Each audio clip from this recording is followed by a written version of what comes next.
Okay, here we go. Um, this is yet another exciting episode of Under the Dome. I'm your host, Alan Ulrich, and with Sean Williams tonight. Today is actually the first day of mini camp, so that just means the season is that much closer. We're looking at probably after the camp ends Thursday, 6 weeks before the real training camp starts.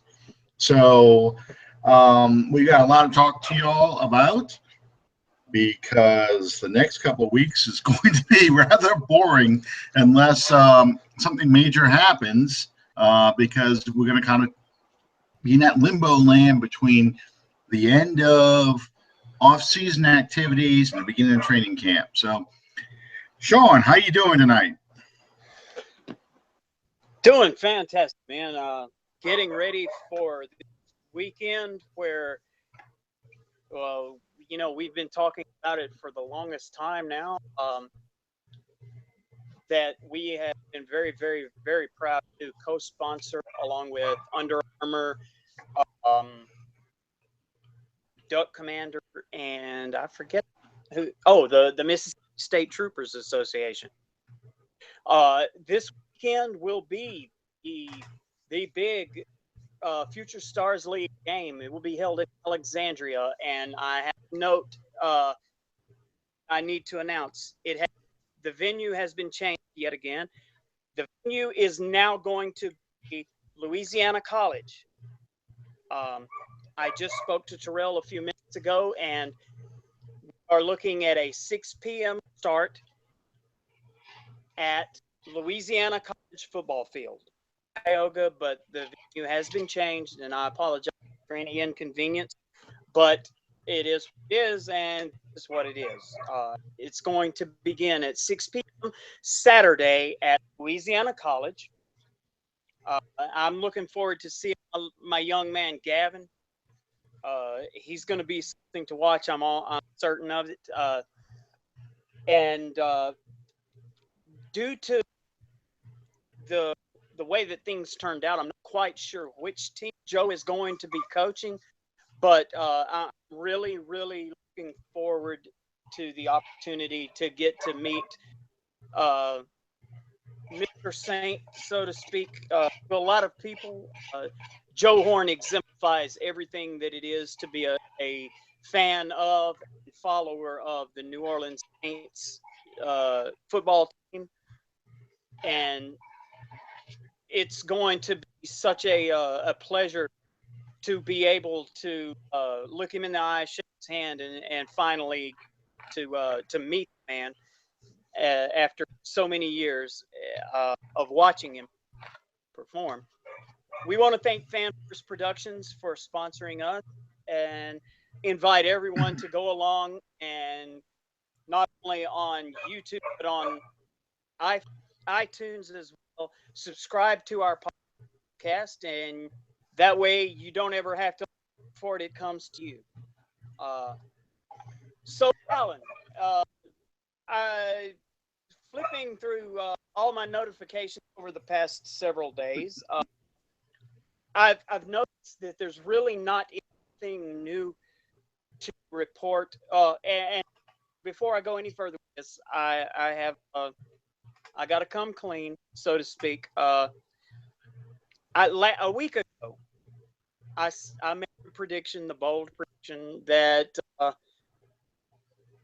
Nick Fairley would not miss a snap. He would not. This is not going to be anything but a bump in the road, media-wise. But stand corrected. I believe. Now, this being a week later, the latest news that I can report on the Nick Fairley situation is that they're seeking a third opinion, if I'm not mistaken, and the results of that have not been disclosed as yet. But in terms of preparing this football team for September, I believe that the simplest way to put it is this team has to carry on with their business, and for all practical intents and purposes, they're going to have to for the possible eventuality that Nick Fairley isn't going to be there. Would you say that that's accurate, Alan? Well, I think first off, we don't know anything more than what we knew last week. One doctor advised that he quit playing football. The other doctor said, no, you've had this condition for 7 years. You've been playing football with it. You haven't had any problems. So, no, you can keep doing what you're doing. So he's getting a third opinion to see, I guess, best 2 out of 3. That's how he's going to make his decision. And it's important to note the Saints are encouraging this. They want him to find out everything he can about his health, because obviously his health is more important than his football career.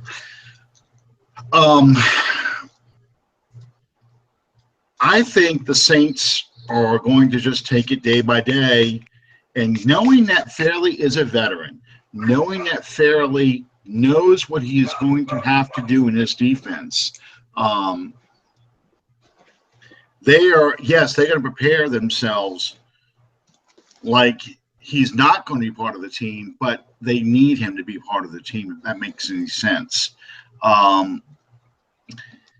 You can't wait for any one player to find out whether or not he can play football. So obviously you have to make decisions. But I think the Saints believe that Fairley will be available this season, that the second doctor's opinion will be the majority opinion after he hears from his third specialist. All that being said, and I'm trying to be very careful with this, but all that being said, rumors are running amok. I've read about 2 or 3 columns now saying that the Saints need to start making plans as if Fairley is going to have to retire, and where do they go from here? And Sheldon Richardson's name comes up. I threw out Sheldon Rankin saying, hey guys, before Fairley did what he did last year, Sheldon Rankins was supposed to be the man at the 3 technique.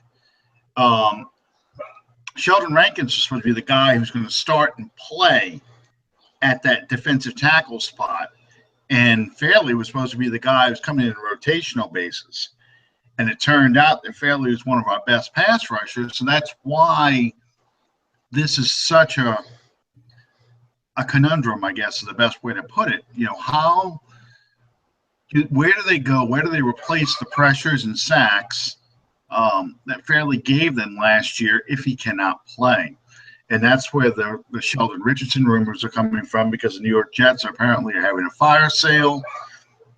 They are getting rid of everything with the idea of loading up compensatory picks on high draft picks and just starting over again for the umpteenth time since 1968.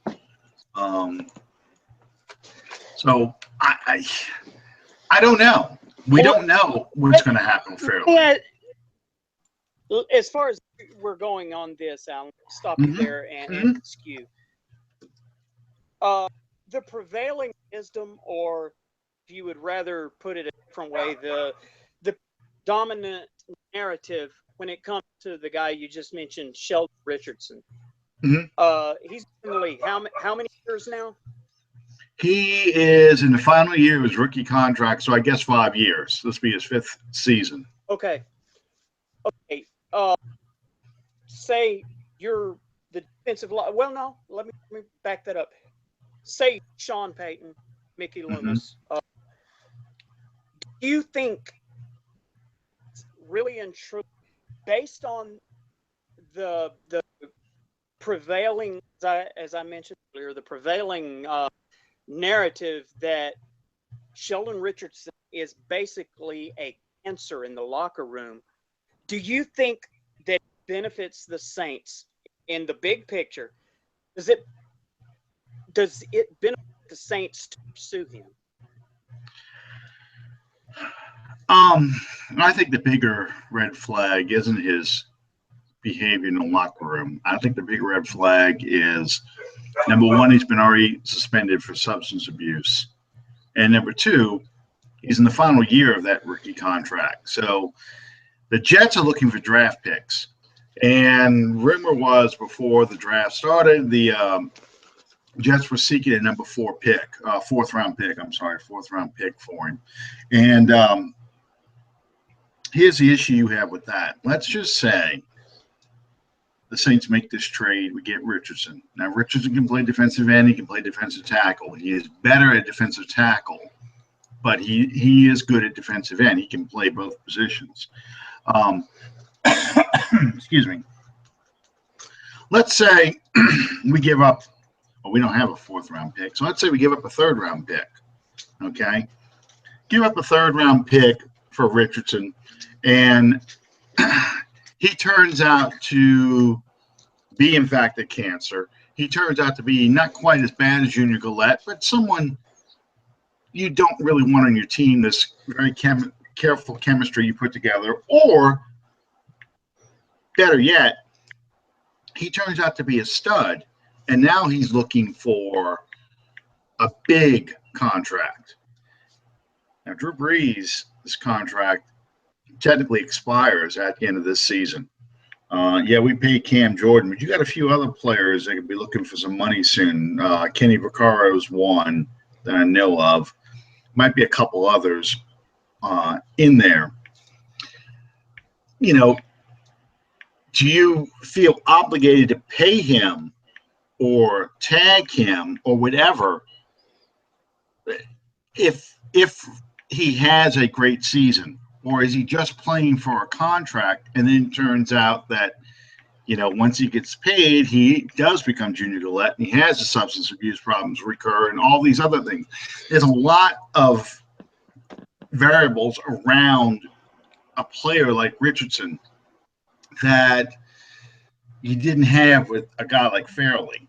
I guess my biggest concern with a player like Richardson is if he fits best as a three technique, you make this move, and let's just say the doctors come back and say Fairley can play just in a rotational basis. Now you've got three technique defensive tackles, plus Onyemata mixed in there.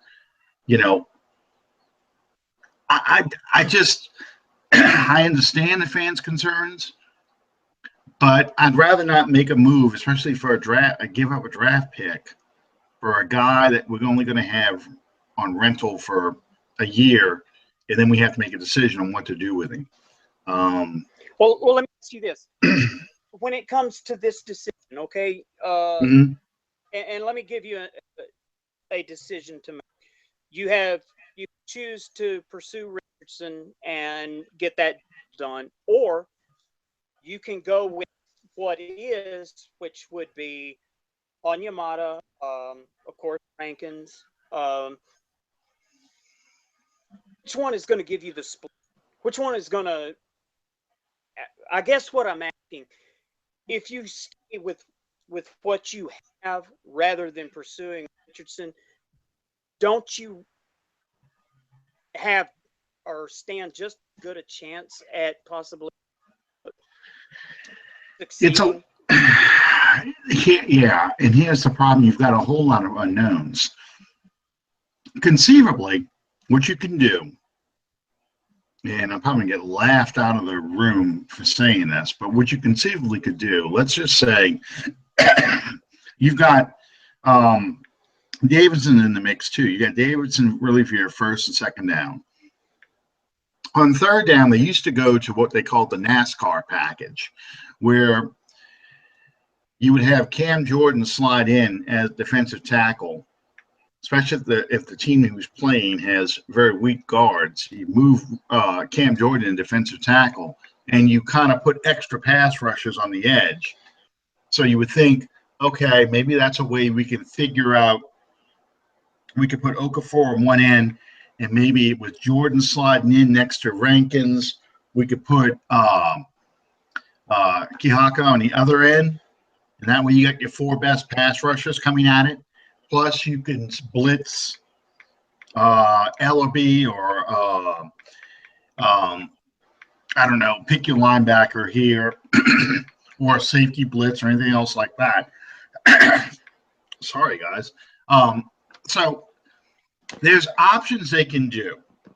And Onyemata, we don't know. Last year was kind of his first year of learning. Let's see how much he's grown since then.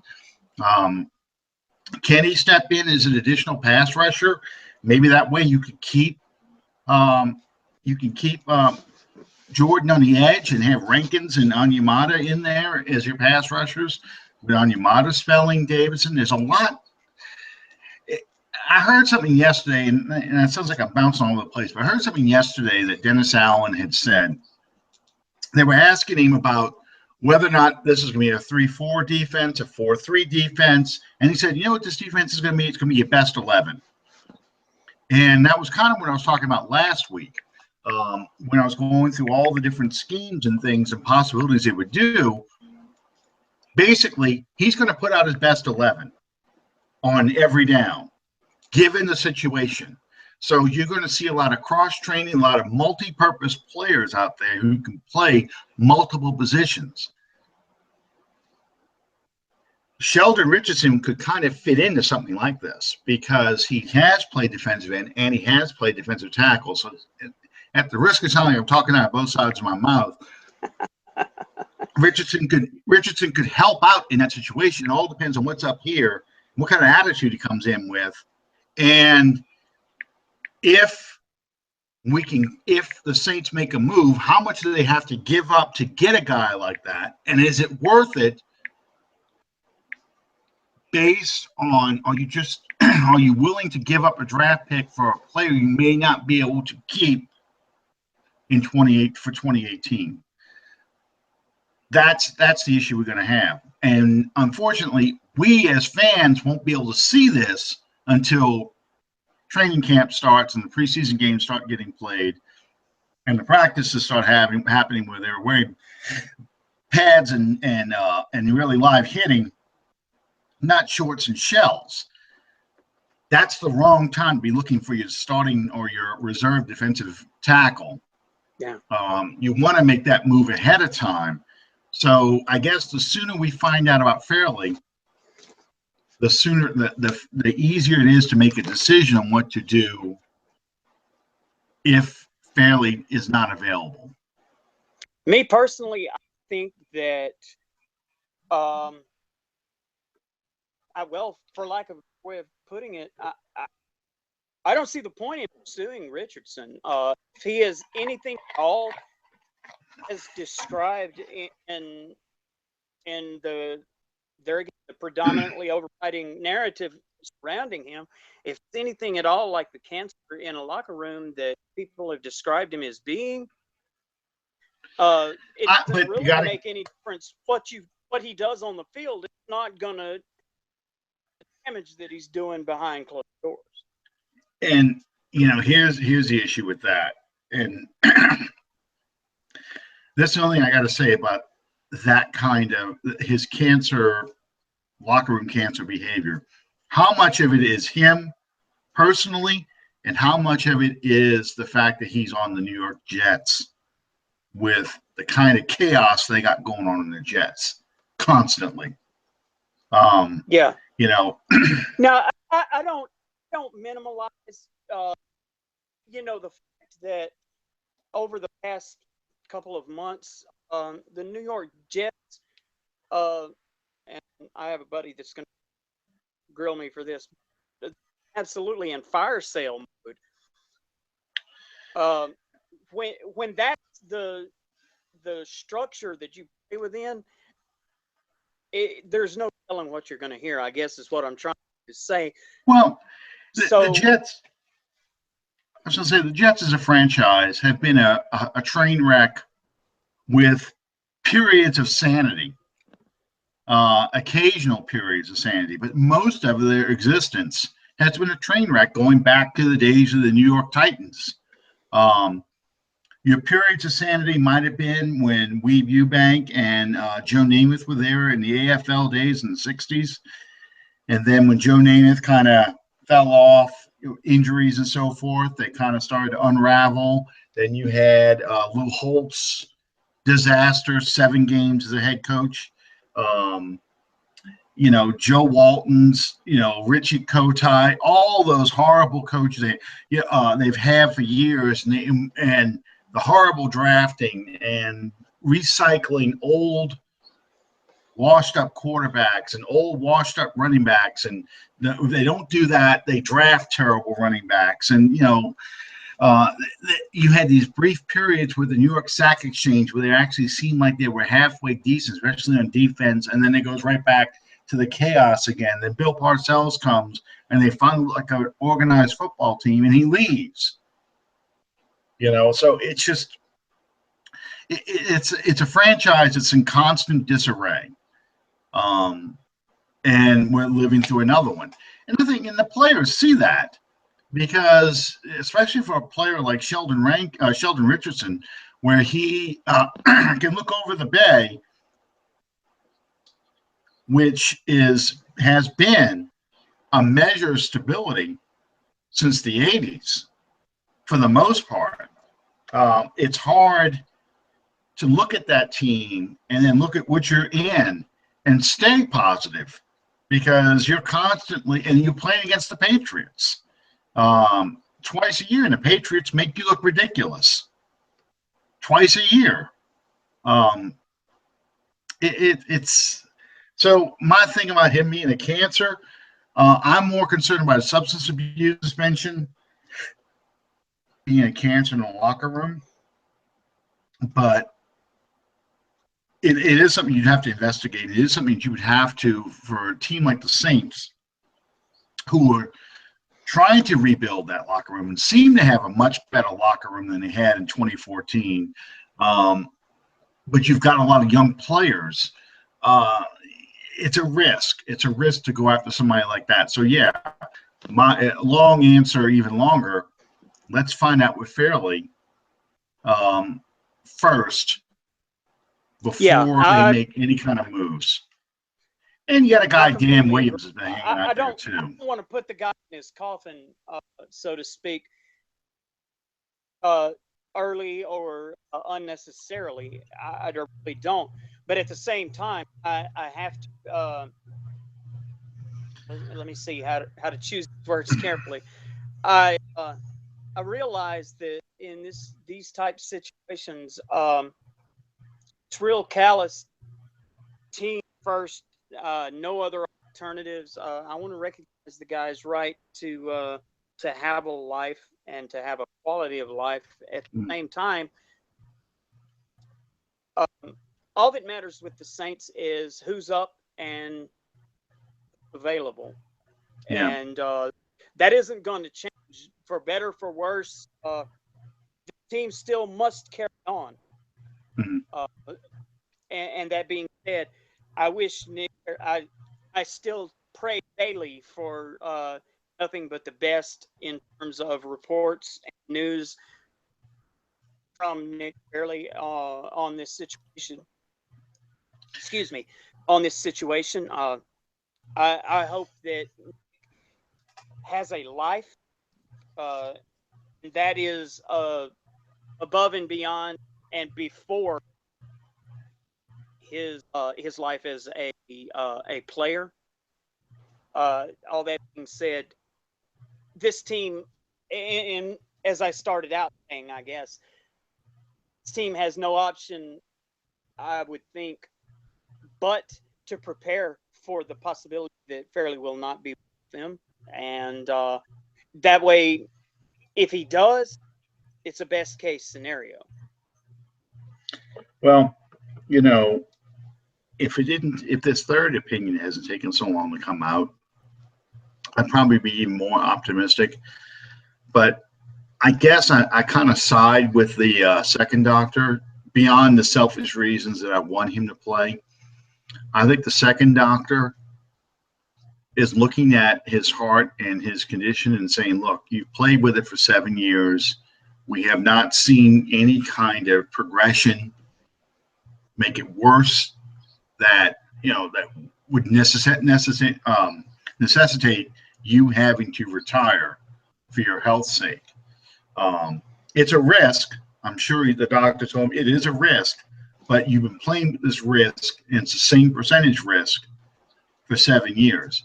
And he wants this third doctor to come in and say, look, I want you to do every test you can do, put me through every stress test you can do, and then measure the heart and see how it's doing before I make this decision, because you're the tiebreaker.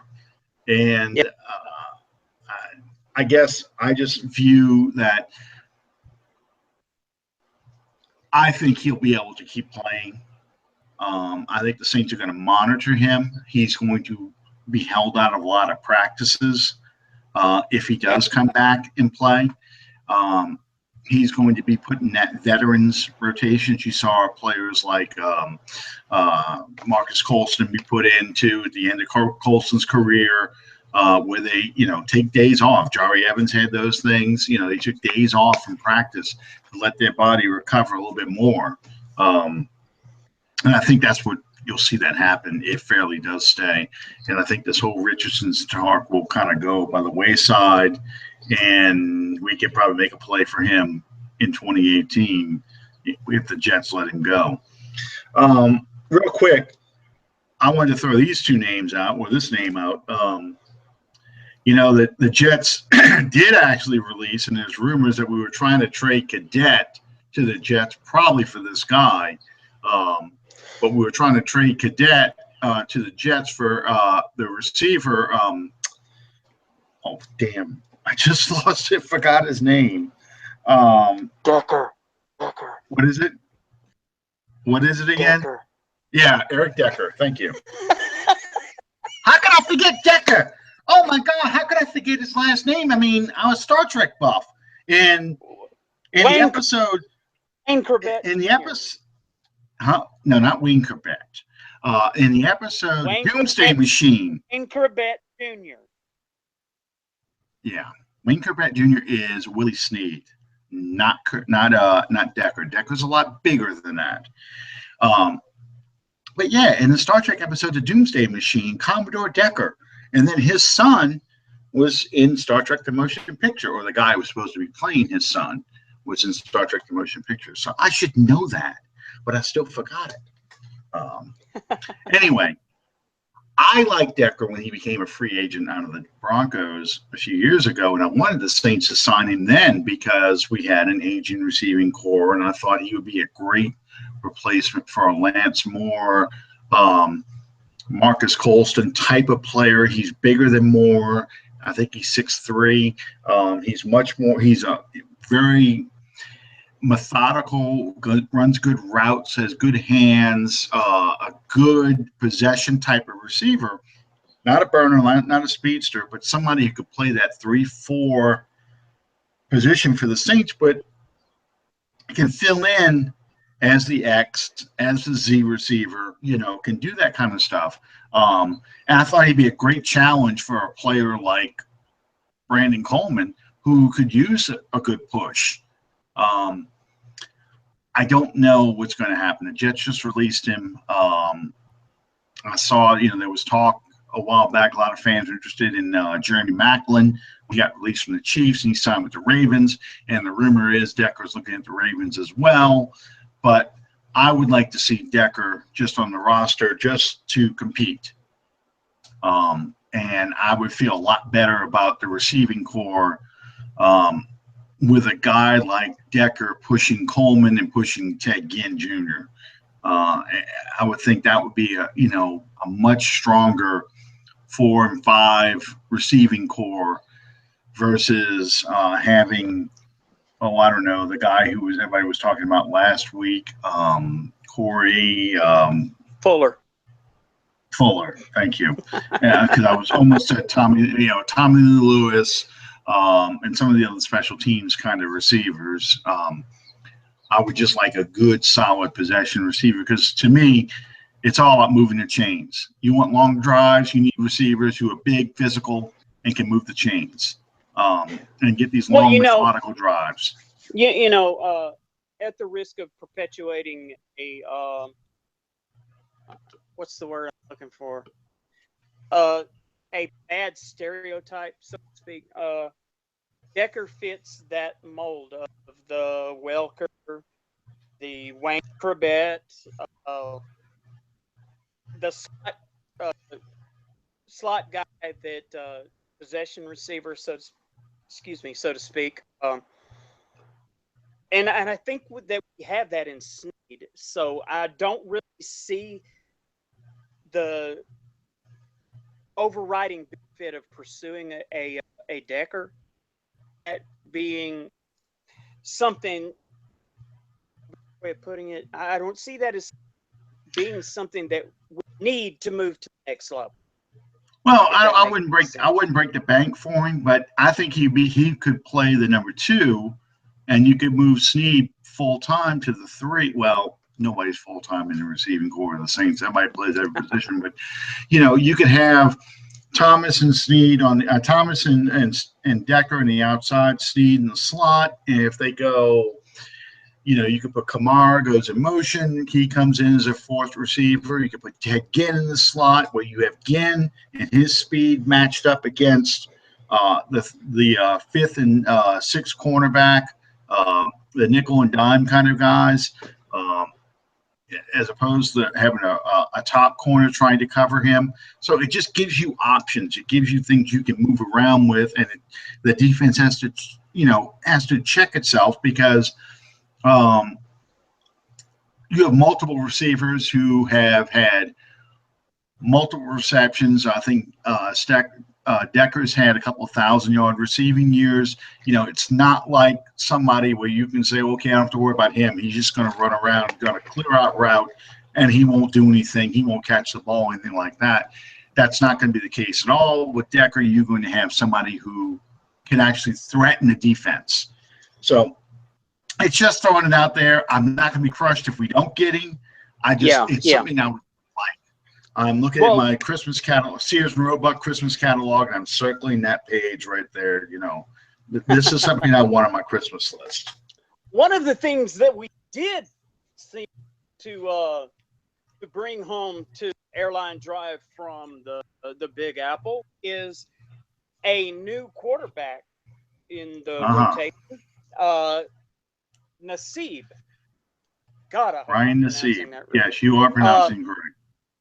What is your book? I know that you have a much better read on quarterbacks than I do. Your book on Nassib coming into the Saints organization from the Giants. I actually read something where at one point, I think it was 2013, coming to the 2013 draft, 2014 draft. I have to go back and look again because I forget the year. Someone actually had him going in the first round, and reality kicked in, and he went in the 4th round to the Giants. I don't look at him as anything more than a camp arm right now. He's coming in with OTAs wrapped up. This is his first live action, this mini camp. He's got a lot to learn. The Saints like to bring 4 quarterbacks in, especially with the number of receivers they have, so they can split the reps up evenly among Breeze. For some reason, the media still thinks Luke McCown's on the team. Breeze, Daniel, Grayson, and now Nabeeb. You've got Nassib. Nassib. I'm sorry, Nabeeb. Watching Johnny Quest again. Sorry about that. But yeah, you can split the reps up pretty evenly among the 4 of them, and I would be very surprised. A, if the Saints keep more than 2 quarterbacks on the final roster cut down, and B, that he survives long enough to go on the practice squad or anything like that. He has to really show something in practice. I think it's just another guy coming in. It's like getting excited about, a 7th running back joining the Saints team. I mean, You know who the starter is. You know who the backup is. The other two guys just kind of having a pillow fight right now, and whether or not one of them actually hangs around long enough to make the practice squad, we'll see. Before we go any further, and I apologize for my disorganizedness. Is that a word? Disorganization. Yeah, disorganization. I think is what you're looking for. Okay, that'll do. I want to announce not only my little mini, my son Andrew. Tomorrow is his number 5 birthday, and he is my heart of hearts, along with his sister, which is a whole different concept. But also, tomorrow is the birthday of one of our most staunch and diehard supporters, the guy that always seems to know the perfect moment and time to reach out to me, and I can tell you that when he does, I never hear from this guy without walking away from it with a smile on my face. Jerry Poor, thank you so much for being a part of what we do, and a very, very happy birthday to you, my brother. You are one of the reasons that we do this. Absolutely. The input that you have with us. I hear more from Jerry, and just in terms of kind of a comparison here, Jerry's not on Facebook. He's not on Google. Excuse me. He's not on Twitter. The only way that I hear from Jerry is privately, and I still, outside of my man John Pinto, Jerry is probably the one that I hear from the most. And all funniness aside, Jerry is God's son because, like I say, he seems to have this knack of knowing when to reach out to me when I smile the most, and he fails to deliver that. And Jerry, brother, I hope that you have the most awesome day tomorrow. You absolutely deserve it. Happy Who Dat birthday, brother, from us. Absolutely. Happy birthday. Happy birthday. Moving on.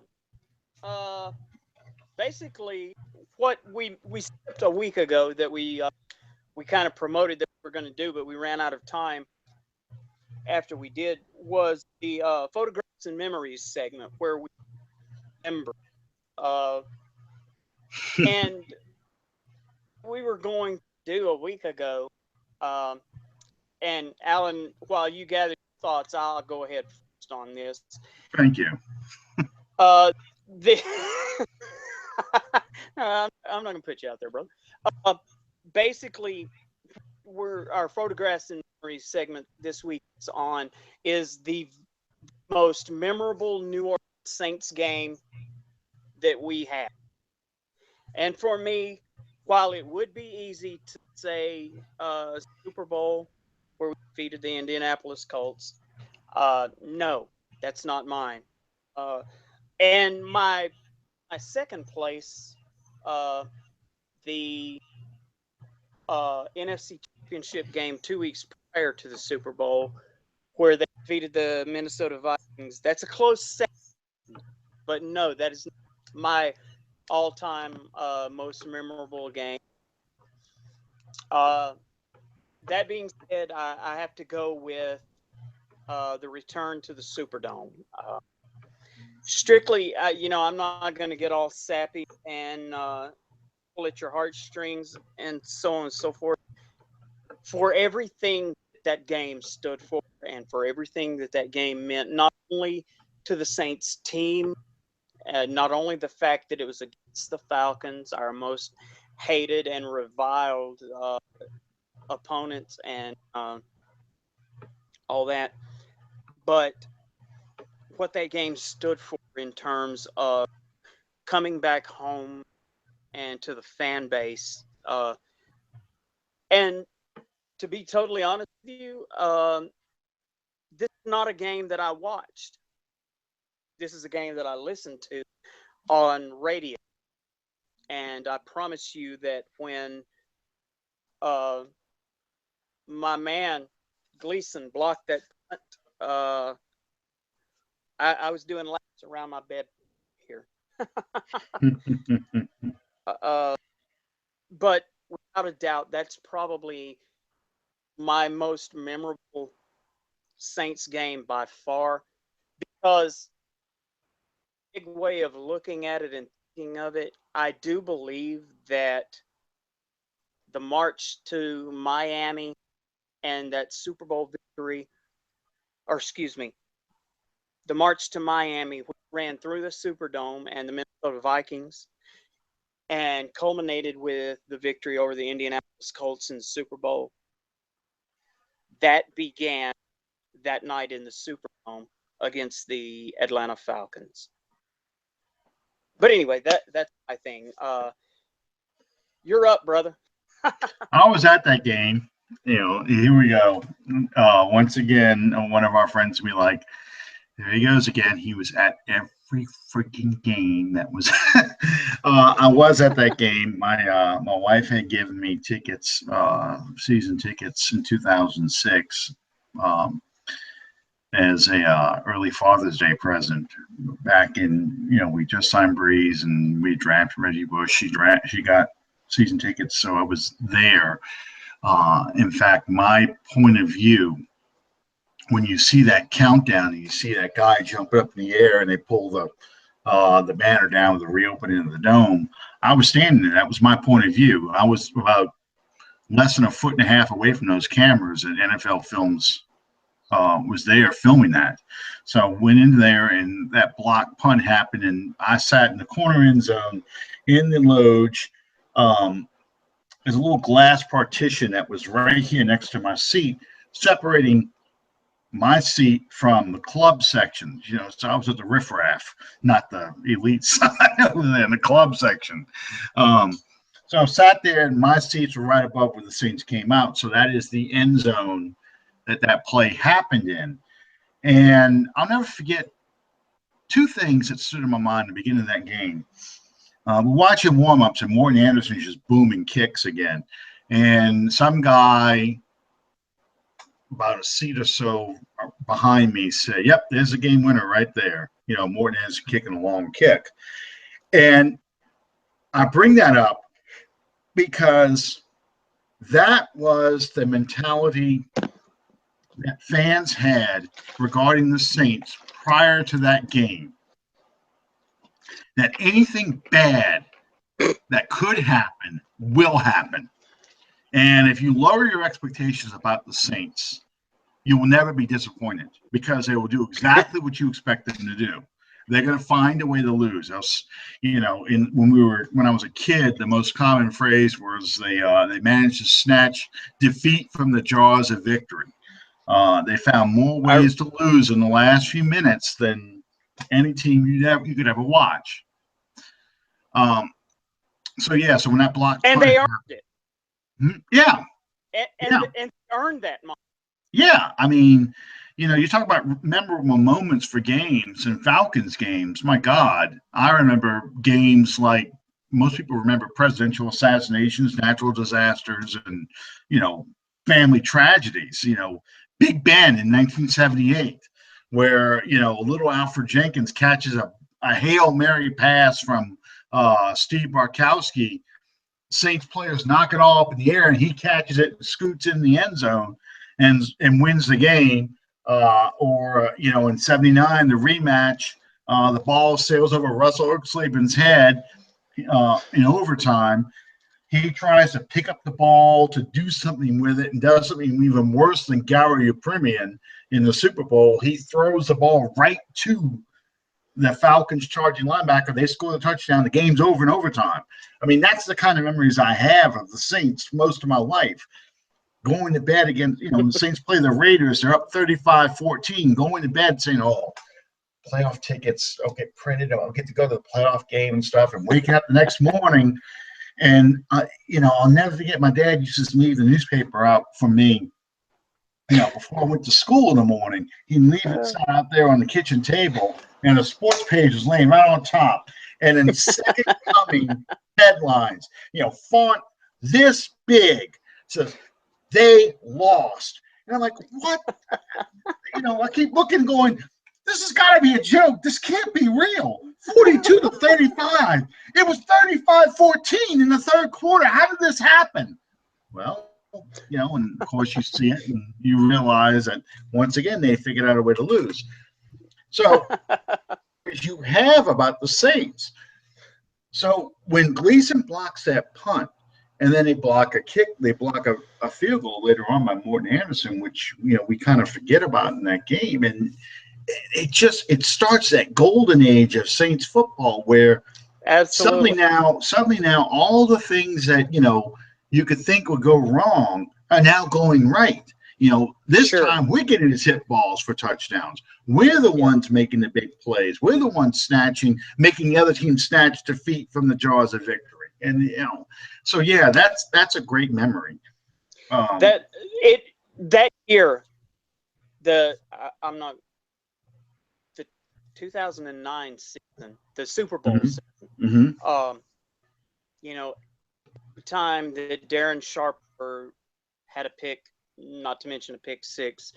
I gotta be honest.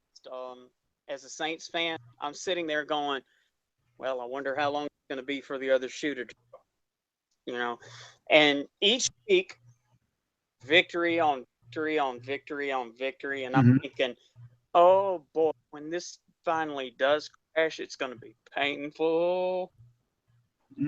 But it never did crash. No,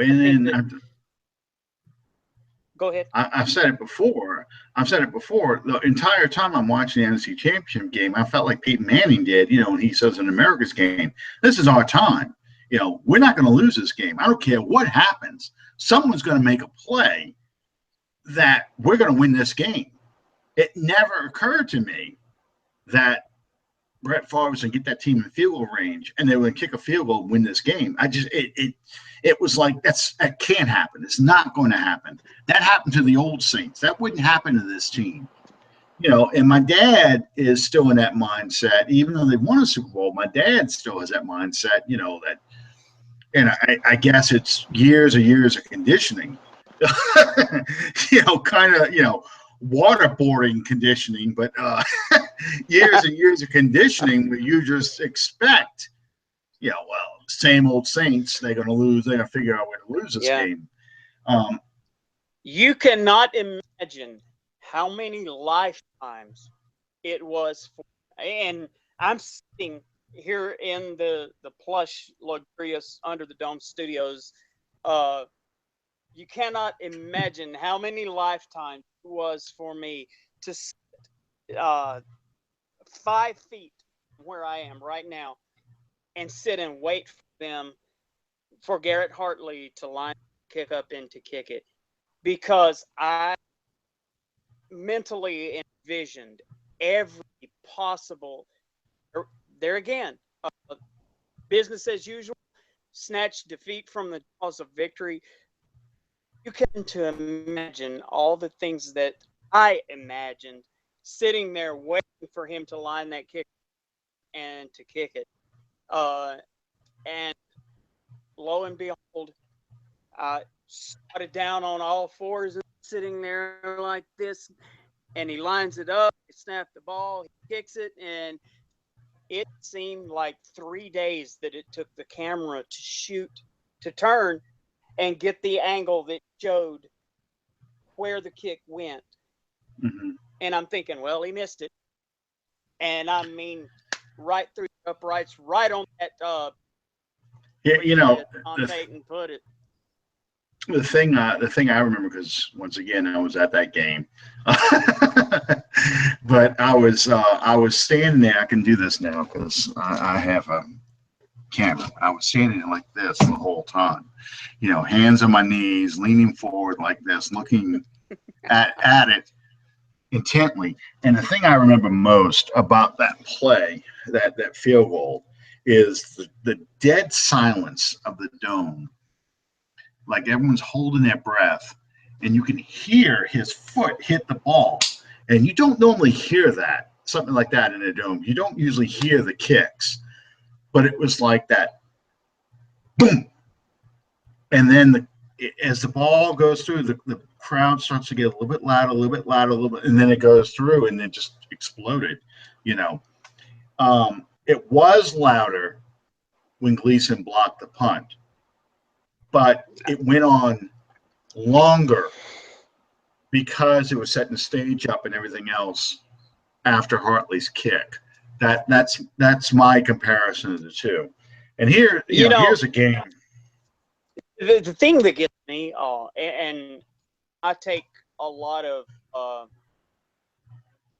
for lack of a better way, but I take a lot of abuse sometimes because I look at that return game as bigger than the NFC Championship, and when it comes down to choosing between the two, I look more at the NFC Championship game as being a big game than I do the Super Bowl. If we would have lost the Super Bowl, I think it wouldn't have been nearly as satisfying. But the fact that we won it, it's just like winning against that Cardinals game, Reggie Bush's great game. It's almost an afterthought because we won that Eagles playoff game in 2006, and we won in 2000 that first playoff game. It was kind of like, okay, you've done it. Now you have to keep going. Now you have to keep moving forward. Fans forget the fact that the Saints won a playoff game in both 2011 and 2013 because it wasn't a championship game. You weren't back in the Super Bowl. So now those playoff wins kind of got forgotten. You beat the hell out of Detroit in 2011. And people just like, oh, yeah, that's right. We did play Detroit, didn't we? Or you won your first playoff game ever on the road against the Eagles. You're like, yeah, but we got beat by Seattle the following week, so that game isn't important anymore. And so going in circles a little bit, that takes you to the game I most remember, or I guess my favorite game, is the Saints-Rams game in 2000, because that was your first playoff win, period. You finally broke the seal on that game. And that game, in so many ways, encapsulated your life as a Saints fan. Willie Jack, Joe Horn gets hurt. First off, you're like, oh my God, how the hell are we going to win? We've lost our quarterback. We've got Terry Allen and his two plastic knees he can't run anymore, as a running back.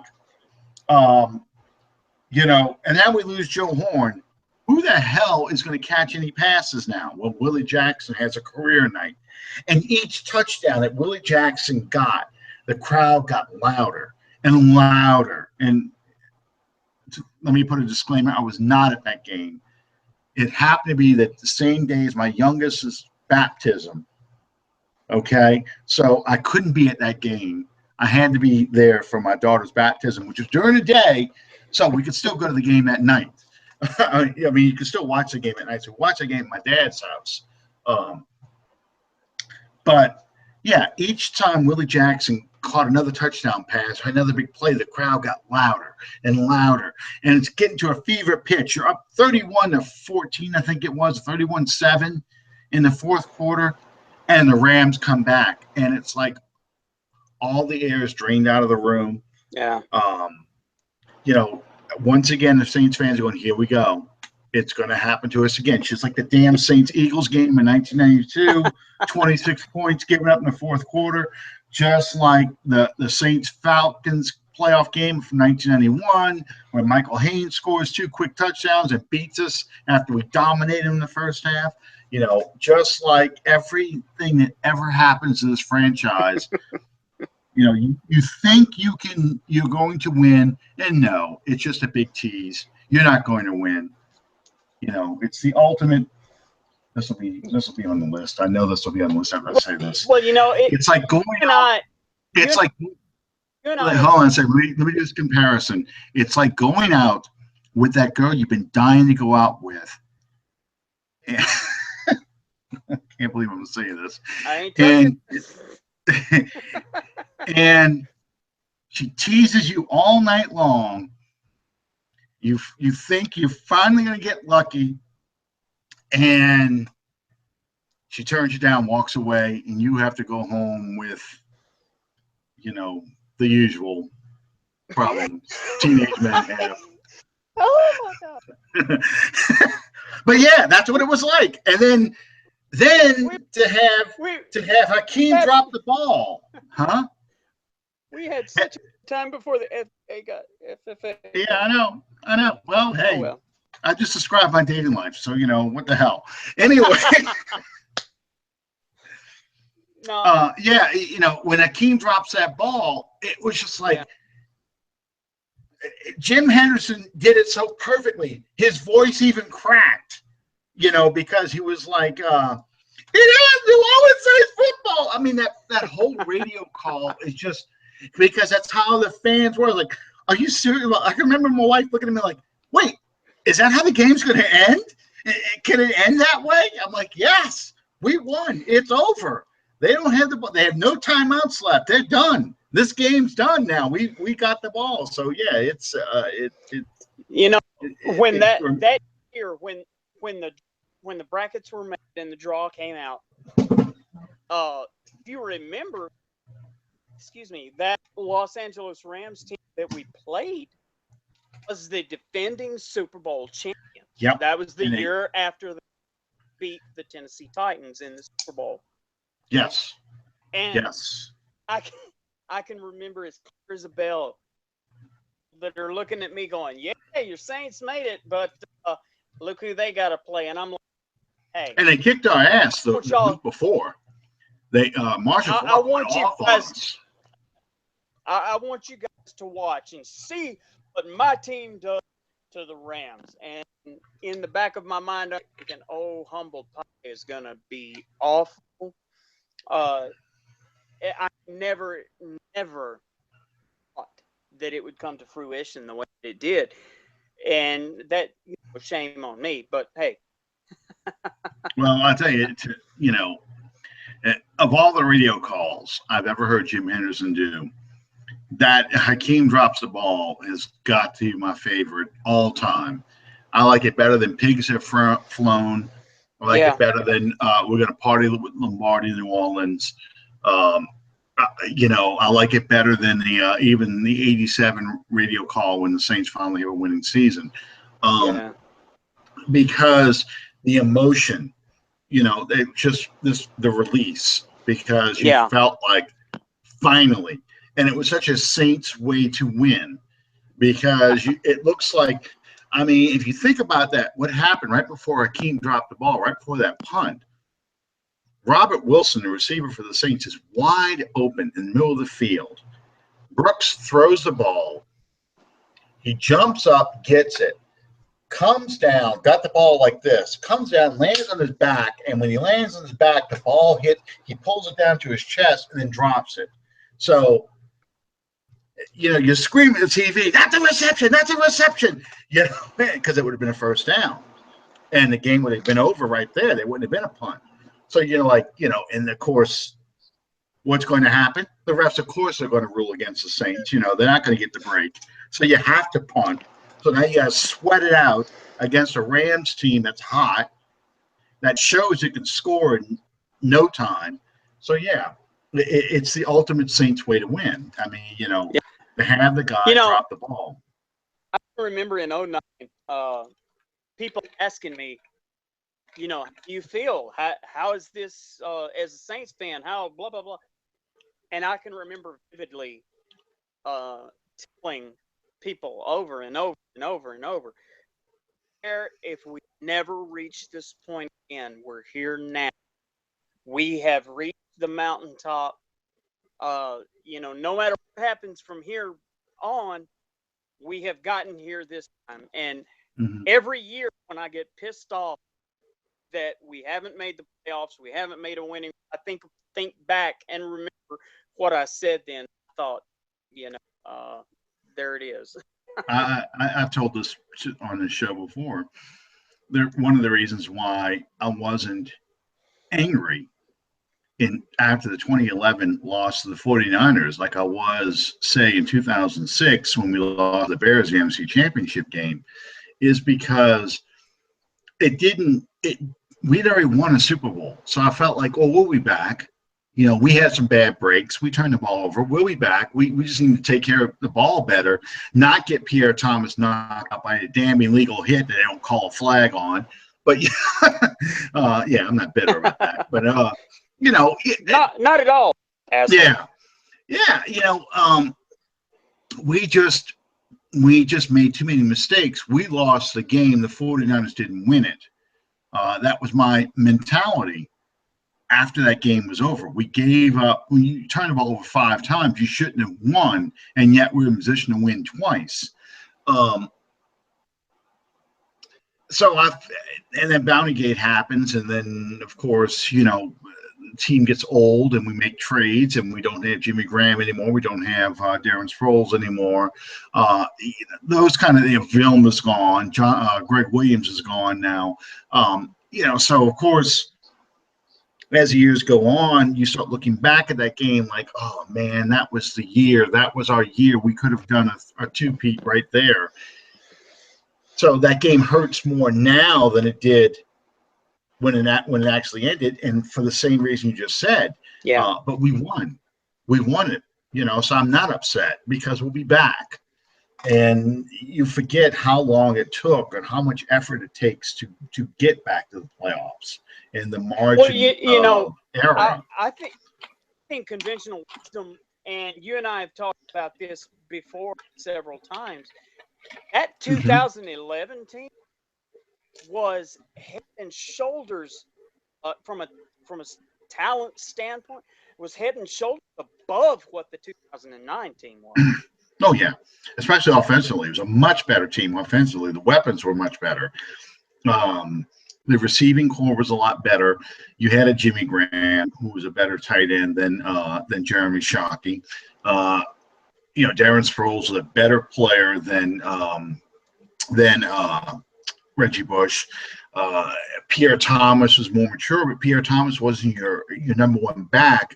You had an Ingram, you had a Chris Ivory, you had options at running back that you didn't have in previous years. And I thought the offensive line was playing at its peak. I mean, Jari Evans and Carl Nicks were at their peak in 2011 as far as being the best guard tandems in the NFL. So it was a team that was on the rise, that you felt like if we don't have an injury to Pierre Thomas, if we don't turn the ball over 5 times, that we should have beaten that 49ers team. As good as that defense was, our offense was better.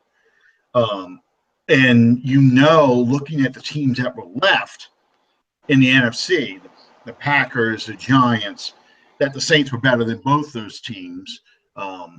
Even though we lost the Packers early in the season, the first game of the season, we played that game down to the very last play of the ball game, where Ingram gets stopped inches from tying the game.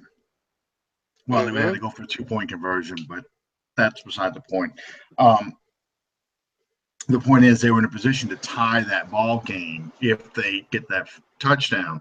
And the Giants, we destroyed them in 2009. We destroyed him in 2011. You knew we were going to destroy him again in the Dome because we were 8-0 in the Dome.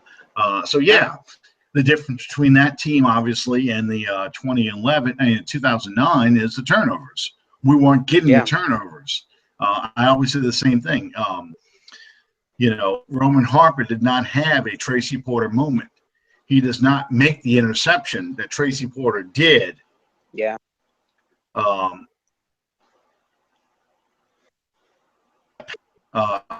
Steps in front of Vernon Davis and picks off that pass. That game's over. We win, and it becomes the greatest playoff game in Saints history. Yeah. Just from the excitement standpoint, the big play standpoint,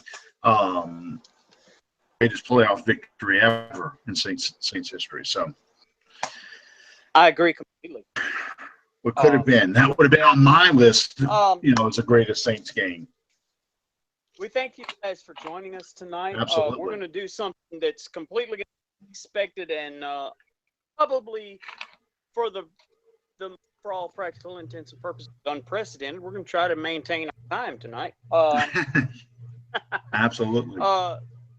Once again, we want to thank Fan First Productions for sponsoring us. We want to thank you, our followers, our fans, our supporters.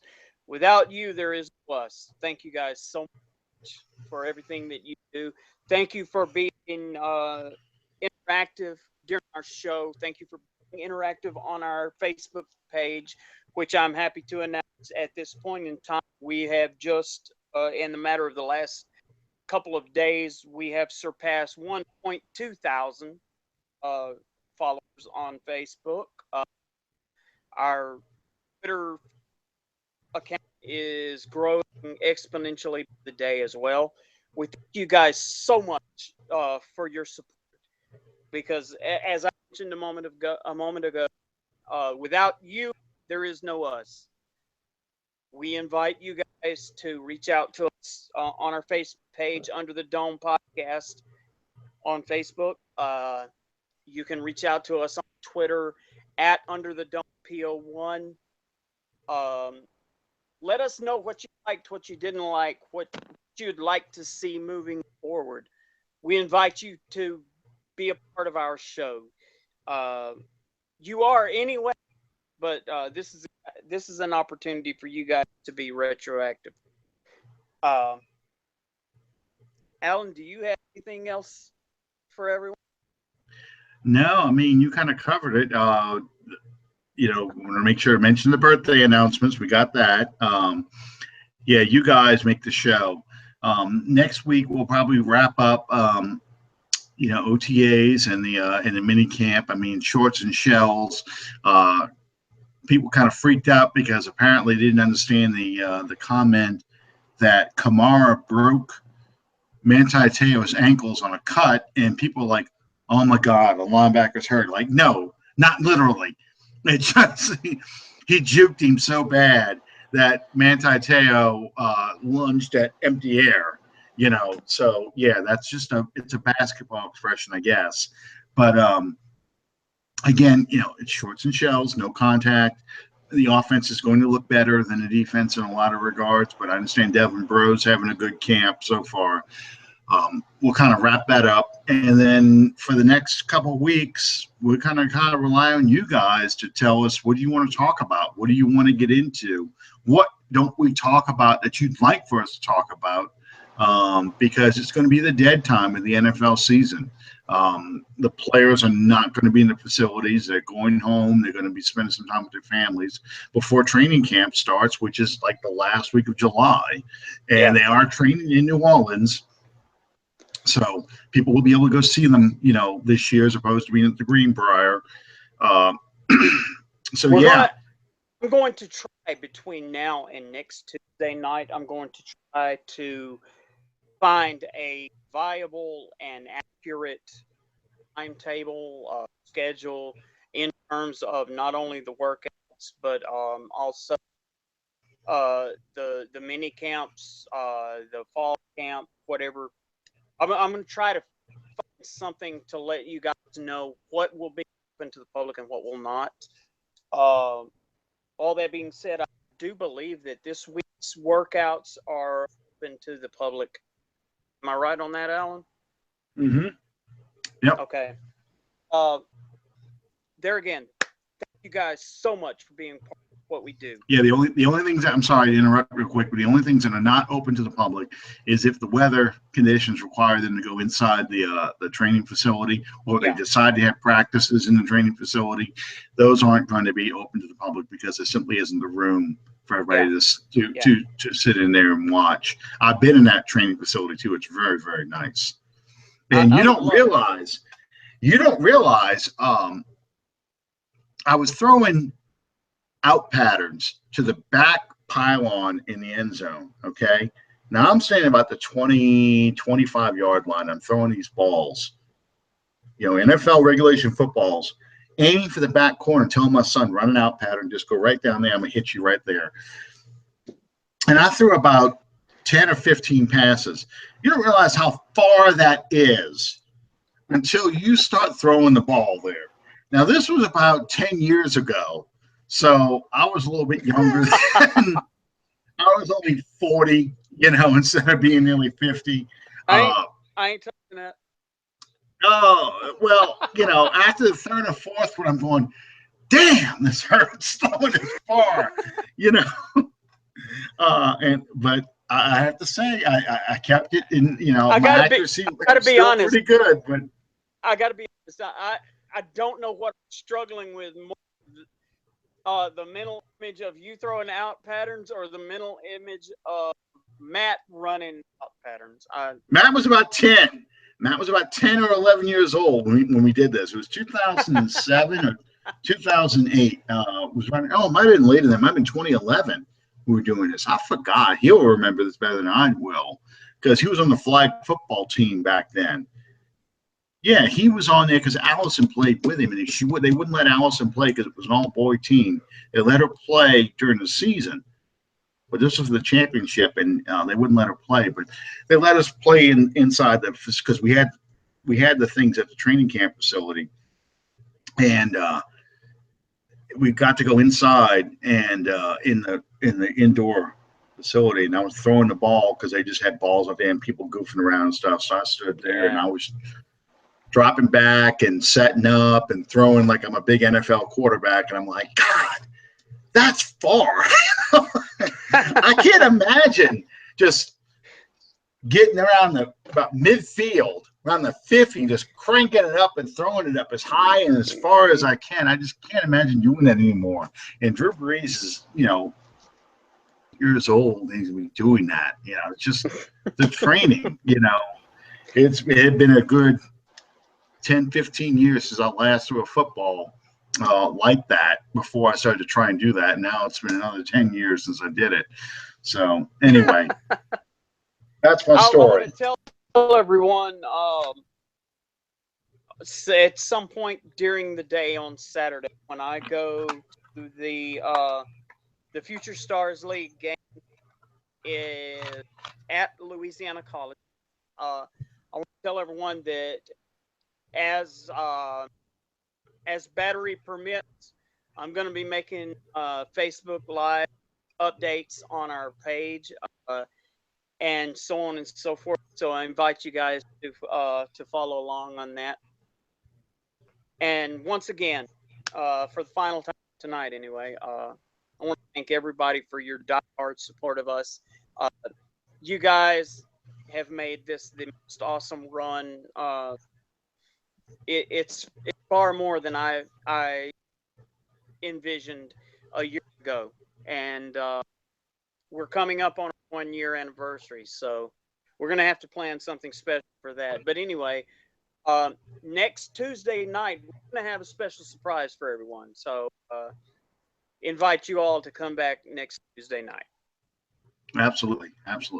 Thank you guys for joining us. And once again, we went over 15 minutes, but that's because I had to tell my stupid story about throwing a football.